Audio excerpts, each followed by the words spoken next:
up, guys? Welcome to local band Smokeout. Any genre from anywhere in the entire world.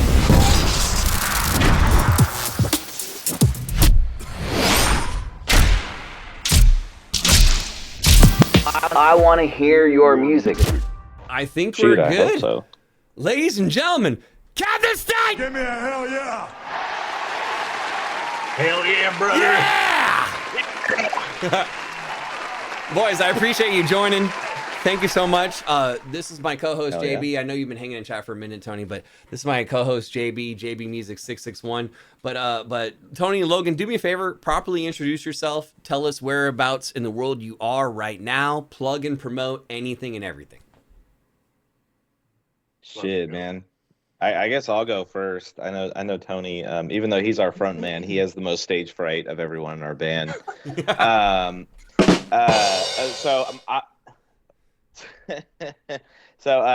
Logan. I play bass in the band. I live out in the East Bay area, about 15 minutes away from Oakland, in this town called Pleasant Hill. I'm gonna try. I'm not gonna plug my own shit. I'm gonna plug some shit out here that I think people should be more aware of, and like some things that people should go to when they're in the Bay Area, because a very popular food TikToker who shall not be named shat on us last year when he came through here and made the Bay Area look like a fucking shithole. So and that dude was kind of a clown. So I just want to say that there's a lot of really good food in the Bay Area. Like, do not ever question it. Like, we have some fucking awesome food out here. I did not anticipate you plugging food, but here we go. No, dude, I like, bro, I don't need to plug myself, you know, because we're already talking about Captive State. So I'm gonna just throw out a fucking like couple restaurants I fuck with. Yeah, cool. Hinadea Ramen, banger. Let's go. House de Hanoi in San Jose, amazing pho. Dude, Hot Boys in Oakland, the best fried chicken that you can get in Hot Boys? California, I would argue. Hot Boys, that man. sounds like a place that has some good ass chicken. Banger, dude. Dude, their Super spicy fat chicken chicken. sandwich. Yeah, it's massive. They serve like thighs, and like if you get their hottest chicken sandwich, you have to sign a disclaimer. I've never done it, but dude, if you're a spice lord, that place is awesome. So yeah, I'm plugging that shit for sure. Yeah, for sure. I'm sure I'll think of something else after Tony, but yeah. What you got, Tony?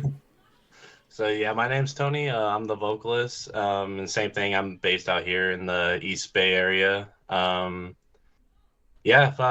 wise, man. If we're still talking about food, I'm a big Ike's guy. I like sandwiches a lot, so I know Ike's is a big chain that's around here. And then I'm basic, man. I like In-N-Out. That's that's bomb. When you say sandwiches, are we talking like big ass long hoagies or like stacked tall to the ceiling sandwiches? More they kind of stack it up a little bit more. Not like Jersey Mike's where they give you the fucking huge one. Those ones are crazy. Yeah. There's a pretty legendary deli out near us in this town called Walnut Creek called Marucci's. It's just like award-winning deli that's like family owned. They make like the best sandwiches I've ever had. They're so freaking good. So I'd be writing all this down if I was you guys, because if you ever find yourself in the Bay Area, you're missing out on the goods right now. These places are all fucking dope, man. But yeah, hell yeah. Stoked to be here for sure. Well, I appreciate you guys joining. Let's talk Captive State. First, how did you fellas meet each other? How long has the band been together? I've noticed that almost every single that you guys release, you're going maximum promotion, whether it be BVTV or a different route. So you have like a particular strategy that I think has paid off. But first, let's start from the beginning. How did you guys meet? How did the band form? Go ahead, Tony. No, Okay. it's all good. You'll probably tell a quicker version than I will. I'm a yapper, so you know. So we actually went to high school with each other. And so we've known each other for what, like 11, 12 years now. And we're homies, and we've done multiple bands together in high school and a little bit out of high school.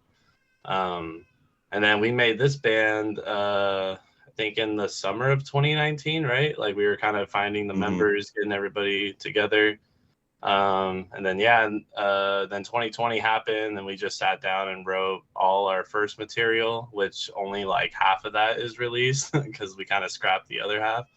But then, yeah, 2021 was our first show, and then ever since then, we've just been trying to grind and do what we can to get our music heard to as many people as we can. Why'd you guys scrap it? Why'd you guys scrap the second half of it? I think, well, it's funny because we always keep talking about, ooh, what if we bring it back and like change like maybe this up or change this up, and the idea is always fun to play with, but I think maybe in the future we'll go and release them again. But we just felt like with the newer music we were writing, it kind of fit more the direction we were trying to go for. That's cool. Yeah. And it's funny because like we actually recently tried doing exactly what Tony said, where we went back to work on this song that I had written back in like 2022.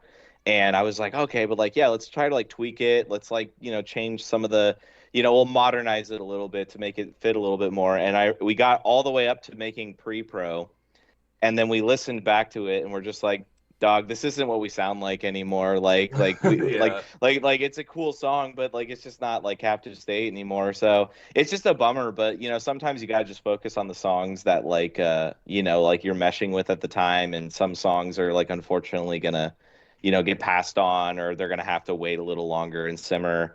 So yeah, but like Tony said, like we're always writing, we're always thinking of new shit. So like it's not a big deal. If we have to shelf a couple of songs or we forget about a couple of songs, it's no big deal because we got a couple more coming. So, it doesn't really matter to us. Let's talk about that. Let's talk about the writing process. Yeah. Like, do you guys like, Logan, do you come up with like a lick or two and then pitch it to the rest of the band, or like what's your guys' process of creating tunes? Are we just jamming in the rehearsal space and then Tony's like, I got an idea for a melody? Like, how do you guys write a song from scratch? So yeah, for us, our method is pretty straightforward. I mean, we've since we've gone through a lot of different lineup changes, our writing process has changed a few times. Because like it used to kind of be like, because originally when we started the band, I was the guitar player in the band, and then I was, I guess you could say, reallocated to bass. But that was because our first bass player, had to leave the band a week before we had a show. So I just ended up jumping on bass. But I think at my heart I'm still a guitar player. But like I just get ideas, and the thing is I'm someone that like I can't really bring my ideas to fruition with like a lot of noise around me. So I like to just be sitting in my office by myself, and then I'll bring a demo to the guys and I'll be like, hey, what do you guys think about this? Do you think this is something we could work with? And then Tony will be like, yeah, this is dope. This is what I was thinking. And then our drummer Aaron, he's usually my harshest critic, but that's why I love him, because like he usually has really, really great ideas. And so it starts with me, and then the band kind of picks it apart, and then we work on it together. It's just like we have a skeleton to start, and then we kind of just pick up the pieces and go from there. So everyone kind of gets a piece of the pie when it comes to songwriting. I'm gonna throw in one more fun question, and then I'm gonna toss it to JB for a second. But since you were started on guitar and jumped to bass, I'm assuming that when you found the current guitarist that is in the band, he possibly could play bass as well. The reason I bring it up is I've never seen you guys live, and I really want to. But is there ever an opportunity, Logan, where you and him like swap instruments on like the last song?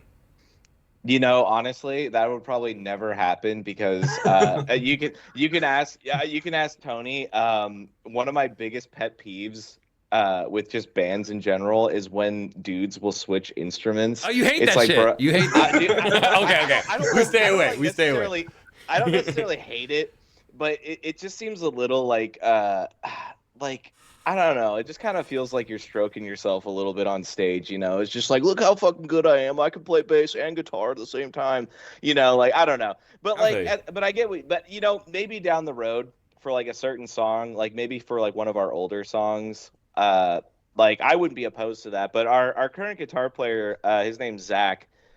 He is way fucking better than I am. So like I feel like it would almost be a crime for me to ask him to play bass, For sure. Because he's an awesome guitar player. So like I'm just like, hey, I'll stay in my lane, dude. You keep shredding over there, like no worries over here. Yeah. Is there any way you guys could pitch your cameras down just like 2 inches? Because on our end, it looks like we just have like a head bobbing. It might just be because I'm also like in my chair and I'm Tony, like you're golden. back You're golden, Tony. You're golden Okay. right there. Both you guys looking like some handsome gents. JB, what you got? Yeah, so congratulations for keeping a band for as long as you guys have. I've met so many people that are like, yeah, let's start a band. And then 6 months later, they're like, oh, yeah, got in a fight with this dude and we're no longer a piece, you know.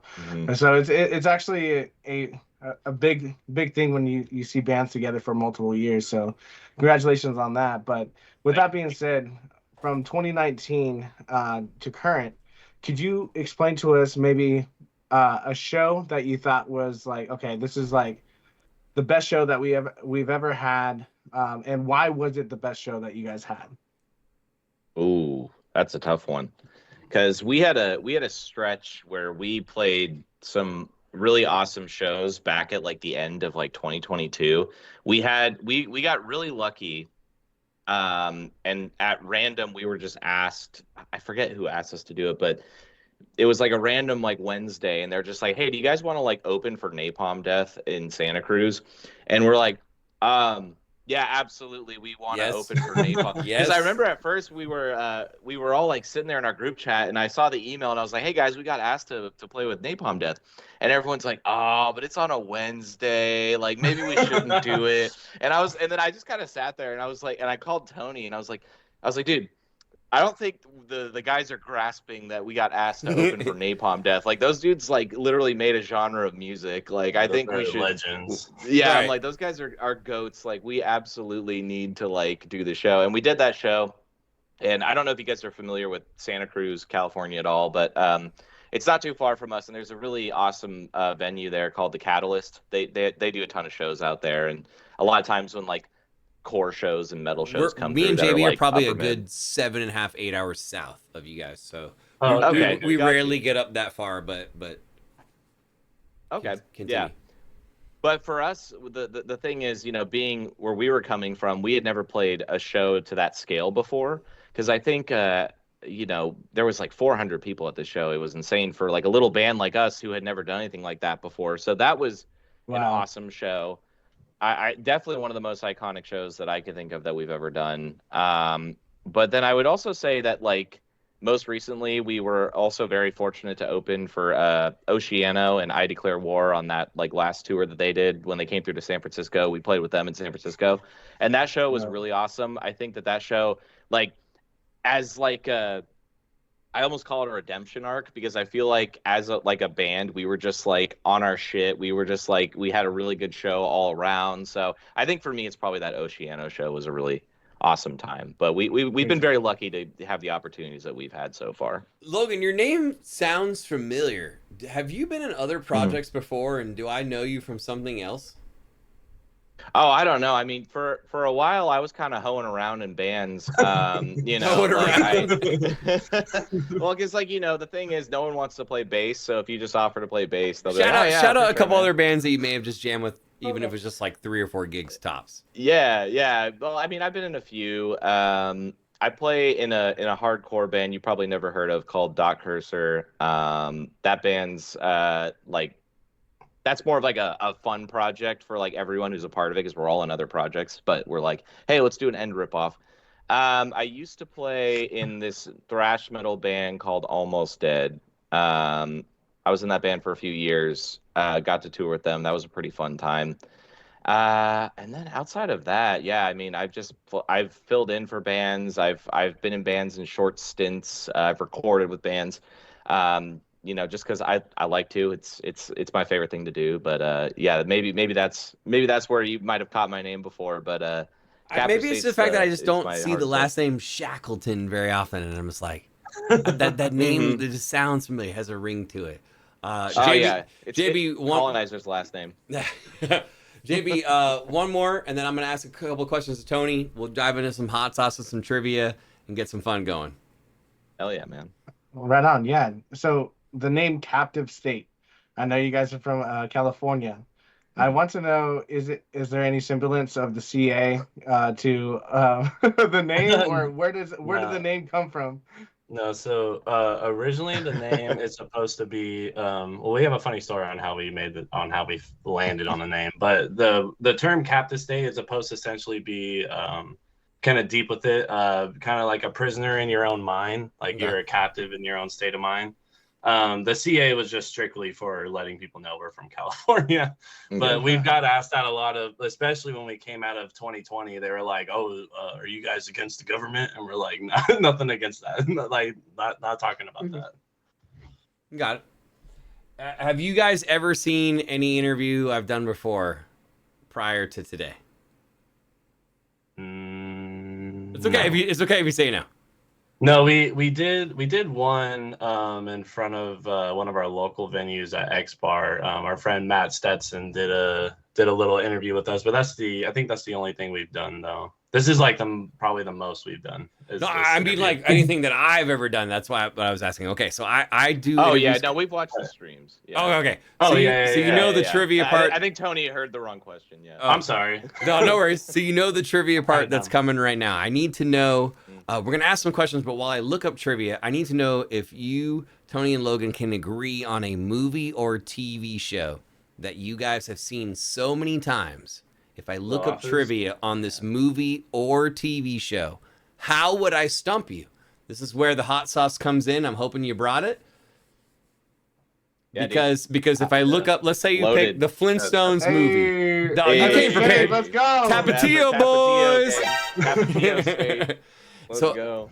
Is there a movie or a TV show that you've seen so many times? Maybe you guys are doing a little run here and there, up and down California, and you know this DVD was stuck in the DVD player, and you watched this movie so many times. What movie or TV show, if I look it up, I can't stump you? Well, it's kind of hard to be. It's gonna be hard to stump Logan because he's a fucking encyclopedia. My brain is a repository for the most useless movie quotes of all time. But that being said, I just crumble under pressure. So I don't know. That's a tough one. I don't want to be basic and say like Star Wars or everybody picks Star Wars. That's cool. Yeah. Like everyone picks Star Wars in The Office. So I think I gotta think a little outside the box here. I don't know, Tony. What's like? The goal is don't get stumped. We can do Breaking Bad. I feel like Breaking Bad would be a good one. Oh, the goal is to not get stumped? The goal, I mean, if I stump you, then you have to do the hot sauce. Whether you get it right or wrong, me and JB, we're going to take a little swig of hot sauce, whether you get it right or wrong. Okay. But if we do stump you, then you got to join us. All right. Okay, so I don't know, maybe Breaking Bad, but I'm down for Breaking Bad. You've watched it more recently than I have, but I feel like there's like certain random things that I remember from it. So I don't know. You want to do that? Yeah, let's do that. Yeah, all right. It's either that or The Office. So this is going to be pretty hard. So just be prepared. I have the trivia ready, but before we get to it, Tony, I want to know, we have a lot of vocalists that come on the show. I want to know your warm up and cool down. Let's say you have like 4 gigs in a row, 4 nights in a row. What do you do personally just to prepare your throat for stepping on stage? And then knowing that you have multiple nights after tonight, how do you cool it down to be ready for tomorrow? Yeah, so actually, there's a YouTube video that I watch before every show, and it's just called vocal warm up, and it's 5 minutes long, and it's just your traditional like lip rolls and going through all your octaves, and I feel like that helps you kind of like. I feel like that helps me like get my voice like ready to fluctuate up and down a little bit more, especially like on immediate timing, like when I need it to go.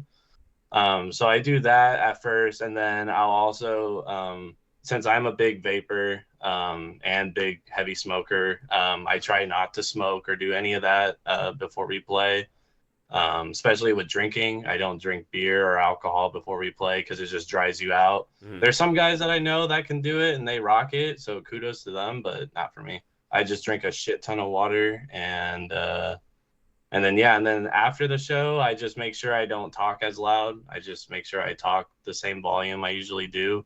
Because I've definitely noticed when we've done tours, I'll catch myself trying to talk over the music of the venue. Right. And the next day I'll just feel super strained from it. So yeah, definitely just kind of keeping it easy on the voice after.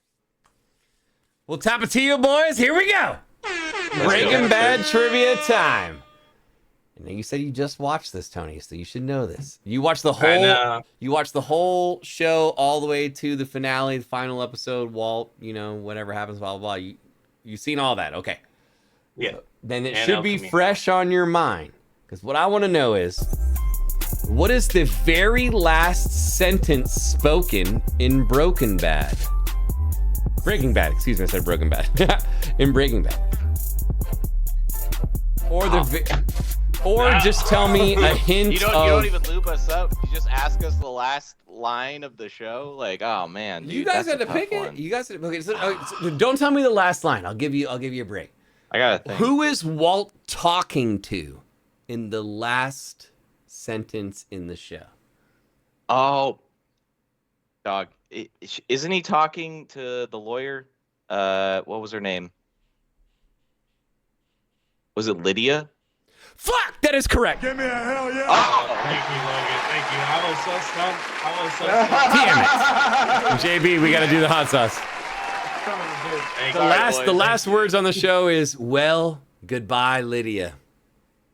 So Okay. I have a random, this is classic habanero level 12 right here. I'm going to do. Ooh. Oof. And JB, what you got? What'd you just do? Something spicy. I can tell by his face. It sucked. It sucked, whatever it is. But really quick, map out, while we're suffering, map out that what you guys have planned that you're allowed to tell us about in 2025. Maybe future shows, singles dropping these days. What can we look forward to? Yeah, I mean, we got a lot of exciting things coming up in 2025. We're still booking out a lot of our dates right now, but we've got some gigs coming up. We got one at the end of the month up in Santa Rosa. We're playing with our homies in Hero to Fall. They're a really great metalcore band from that area. They're doing an EP release show up there, and they were really nice to add us to the bill. Got some stuff coming out. We're playing at Neck of the Woods in San Francisco in March. We're playing at the Gilman in March in Berkeley. We got another big hometown show that we're trying to throw together. We're trying to bring up this really cool band we met from your guys' neck of the woods. They're called Feed the Beast. We're having them come up, doing a show with us up here because they had us come down closer to Thanksgiving to play with them down in LA. So just a couple things. And then outside of that, we're working on new material. Right now, we're about 3 songs in instrumentally that we're pretty much done with. So we're going to start going into the studio and recording everything, getting everything done, and then those are going to be singles that we're going to kind of just drop throughout the year. And then I think, I don't want to get too far ahead of myself because we were talking about this earlier, but I think this year we're probably just sticking with singles, and then next year we're probably going to drop maybe another EP, maybe an album. It's really determined by how much productivity we have this year. So you guys we're really excited traditionally just go like single only at a time, correct? Yeah. Yeah, that was out of necessity more than anything. But after we dropped this last EP, we kind of found a system that works for us. So we're hoping to do those bigger, bulkier releases down the road. But again, sometimes singles are just the way to do it. It's just efficient. You can pump out a song, get it out there, stay relevant. Because if you're not active long enough, people are gonna forget. And it's all about consistency and doing what you can to get people's attention. So we're just trying to keep the ball rolling. There's no way you guys are gonna know this one. I have to stump you at least once. In Breaking Bad. Do you recall the character named Gretchen? Tony, you remember the character named Gretchen? Wasn't that Walt's first love? Yeah, that was the couple that stole the company from him. Yeah. Well, not stole, but bought his way out. What kind of car? Mercedes. What'd you say? Yeah. Mercedes? That is not correct. I'm sorry, I didn't even let you. I didn't even answer. I didn't even ask the full question. But you guys, it's Tapatio time. The answer is Bentley. The answer is Bentley, as W.O. Bentley, the founder of Bentley Motors, is credited with coining the phrase, "There's no replacement for displacement." Kenny says this exact phrase as he checks out Walt's car in the final episode. All right. It wouldn't have mattered. I was gonna say McLaren anyway because I don't know shit about cars. So there we go. We'll take it. Is it cheating if I dump this in a tortilla chip, or am I just taking a bottle shot? We can't see it off screen. It looks like you could be lying to us and we wouldn't even know. No. I mean, like you could see. Oh yeah, that's dabble, cool. That's cool. Right, that's cool. right. I mean, sure. It's okay if I'm breaking the rules. I don't mind. I'll go back to the bottle, good. but you know, it's all cool. right. We'll allow it. We'll allow it. All right. I'm also kind of hungry, so that's why I was saying. I'm gonna ask one. I'm gonna send it to JB for a couple more, and then I'll ask a couple more, and then we'll let you guys go. But I want to know, like, why is blank particular song the hardest song to perform in the set? Meaning, like, occasionally something goes wrong. I don't know if there's you guys do like backing track stuff or anything like that. Like, tell me a scenario where something went wrong and it always goes wrong on this song, or this one is just a little tougher to perform than others. I'll let Tony answer that one. Well, a lot of our songs we don't really struggle that much on playing live too much. But for me personally, the one that always kicks my ass when we play is probably Hopeless Figure, because that one's just nonstop going and going. And definitely after that, like every time when I know that song's coming up, I'm just like, fuck, I gotta get ready. Like I just start taking the biggest breaths I can just to make sure I'm like fully like. Do you save that for last, or do you prefer to like get that one out early? We put that in the middle. I prefer to kind of get it like in the middle, like so where I'm kind of warmed up from the beginning songs, and then I'm able to just kind of autopilot through that middle song. You know what I mean? Cool. And then usually on the end songs, we like to keep it fun, keep it chill, and like everyone always likes playing. Like when we play "Tell Me" at the end, everybody loves that song, so it's always fun. JB. So one of my biggest questions, one of my biggest things in my life when it comes to my music is I have different goals, such as, you know, musical goals or different venue goals that you want to play at.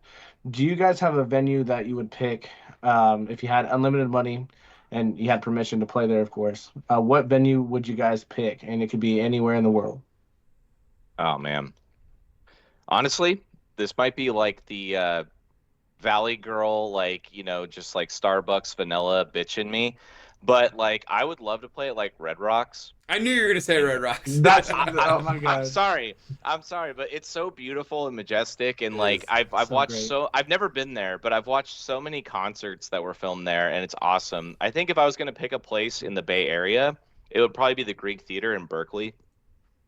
Which, like, if you guys, and again, like it's an amazing venue. It's one of the most scenic venues in the Bay Area. You literally are on a hill next to like UC Berkeley, and you can see the entire Bay Area from there while you're watching whatever concert's going on there. And it's all outdoors. Wow. It's incredible. It's a beautiful venue. So that's probably my dream place for sure. Tony, is your vape a Geek Bar Blue Raz Ice? Bro, it totally is. You got the same thing? I can see it. I seen it. I was like, yeah. Brothers from another mother. Best, bro. Brothers from another mother. Yeah, Red Rocks seems to be like the place where it's like the most acoustically sound awesomeness, and like everyone, you know, records like live albums there. So I totally feel that. It's a great answer. It's a great answer. It's the safe answer. It's the same. Okay, so let's expand on JB's question and give me something wild. Where let's go outside the states. Like where does Captive State need to play? Not wants to play, but needs to play in this country, in this particular city. Because if you did, and I know it's a financial thing, it's hard, you know, band money, all that stuff. But if you played here, shit would pop off. Ooh. Well, I don't know, Tony. What country would you like to play in? I would actually like I would like to go to the UK. I think that would be really cool. But I would actually want to go to like Australia, probably like Melbourne, Australia. And the only reason why I know that's a place is because that's like where most of like a lot of our listeners are coming from. And we get people interact with us that are from Australia, like on our socials, and I think that's just super cool. So I'd feel confident to go there and know that we're gonna at least see like 5 or 6, 10 people that know Captive State. So I'm with you. I would love to it. go to Australia someday, and for the same Mhm. reason, like some of my earliest fans of LBS were from Australia and Adelaide and Bendigo and Melbourne and so I totally and Australia has such a good music scene. Mm-hmm. It's such And a all good my music favorite scene. bands come out of there. Like I was a huge North Lane fan back in 2010, 2014, around there. Also in Heart's Wake, I'm a huge In Heart's Wake fan. Amity Affliction, of course, love Amity Affliction. So just a lot of the bands that I grew up listening to and that kind of inspired me to want to make music are from there. So that's another reason why I think it'd be cool to go out there. Give me some band advice that you guys have learned over the years that let's say a garage band ends up seeing this interview and they are looking to do exactly what you guys do. Tell me something that went wrong in your career, like don't do this. We did this early in our days and that was a mistake. What is a mistake you made, whether it be like financially or pay to plays or whatever you want to say, like what advice could you give to a local band?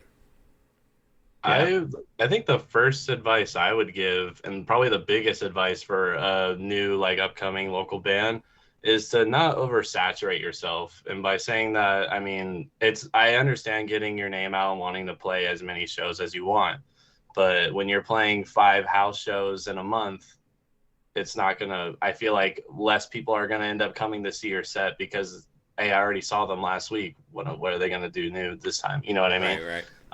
I feel like I think we all feel like having 1 to 2 shows a month in sporadic areas of your general local area is probably the best move. I like it. What do you think, Logan? Yeah. Boy, I think, well, I 1,000% agree about not doing pay to play shows, especially if you could just see from a mile away that it's not going to work out. But yeah, Tony, that was a good one. I think the other thing is that like and this is not to sound like, like I'm some fucking, like enlightened guru when it comes to music and shit like that, but you get humbled really quickly when you're in a band, and I think that's a big reason why a lot of bands don't make it, is because someone will write a song and they'll really like it, and then they'll show it to the band, and then the band will just be like, hey, like maybe we're not 100% about this, maybe we want to change some things, and it just breaks their heart or whatever. And it's unfortunate because I think when you do get that kind of when you kind of get that humility and that ability to take criticism and use it to help make yourself a better songwriter, I think that's really going to help you grow as not only a musician but as a person, because it's so easy. And this is something I've worked on for years, because I have my own insecurities, I have my moments to this day, like whenever we're working on new songs and someone's like, oh, I don't really fuck with that one riff you wrote, or I don't really fuck with this transition or something that maybe I was convinced I really liked, but then I hear why they don't like it, and I'm like, ah, shit, that makes sense. I could have just written it off and been like, well, blah, blah, blah, blah, blah, and then started and, just turned into this toxic asshole. But instead, it's like, it's about trying to be mature. And so I guess the main point I'm trying to get at is like it's okay for people to like criticize you, and you have to learn how to accept criticism. Obviously there are assholes, obviously there are people who are coming at you with bad intentions, but you learn like who's who the longer that you get your like you thicken up your skin a little bit from all the harshness, because again, not everyone's nice, and not everyone is gonna have your back, and it just makes you feel a lot better when you know that you're growing and maturing as a musician, rather than just lowering yourself down to people's levels that is just going to be counterproductive. So anyway, I'll get off my podium real quick, but like but, yeah. JB, final question, what you got? As a musician, and not even as a band, this is a question for both of you. As a musician, what is a lasting statement if tomorrow's your last day and you couldn't play music anymore? What is a lasting statement that you want to leave with your music? I think for me, I just want people to know that we are 100% genuine with everything that we do, especially down to the lyrics. 100% genuine. I am a firm believer, if you don't believe in what you're writing or playing, then don't play it. Because I feel like when you watch people live, you can see if someone's faking it, and you can see when it's ingenuous. So I think that's the biggest thing, is for everyone to know that we're a genuine band that loves metalcore. We love playing the music that we play, and we give it everything we have to this band. Tony, how would somebody, like, let's say that they're a huge fan of your vocals in particular, are you open for features? How would you prefer somebody go about contacting and paying you money to get on their song as a feature? Yeah, I would love to collab and work with people, and I would love to do a feature. The best way to probably reach me is Instagram. In my Instagram, you can either at the band Captive State CA, or my personal is T_secrets. Yeah, just shoot me a DM, and I'm down to do anything. Hell yeah, boys, this is fun, man. I'm sorry we don't have too much more time, but everything I've ever heard from you guys fucking slaps, and that's why I had to contact you and get you guys on the show, man. And normally we require like a different process of how people come on the show, but everything I've ever heard from you boys is just badass. So I beg that you please come to Southern California so I can dance in the pit and have some fun with you guys at the show. Is there plans to come to Southern California sometime later this year? Oh yeah. Okay. Oh yeah. That's one of our goals. Is not announced yet? Stuff? Not announced yet. Yeah. But definitely, probably around the summertime. We'll probably please let local band Smokeout know so we can be involved any way possible and promote in any way we can, because we love you guys over here, man. You guys rule. Hell yeah, thank you. We love you guys. Yeah. Ladies and gentlemen, we got Tony and Logan of Captive State. Boys, we hope you have a most fantastic day. Thank you so much for joining, and enjoy the rest of your evening. I was glad I was able to stump you at least once on the Breaking Bad trivia, but this was fun, man. I appreciate it. Hell yeah, man. Thank you guys. Ladies and gentlemen, this was Captive, awesome. Appreciate you. Captive State! Give me a hell yeah! Hell yeah, brother! Cheers, guys. I'm going to throw this on YouTube tomorrow. I'll send you the link when it's ready.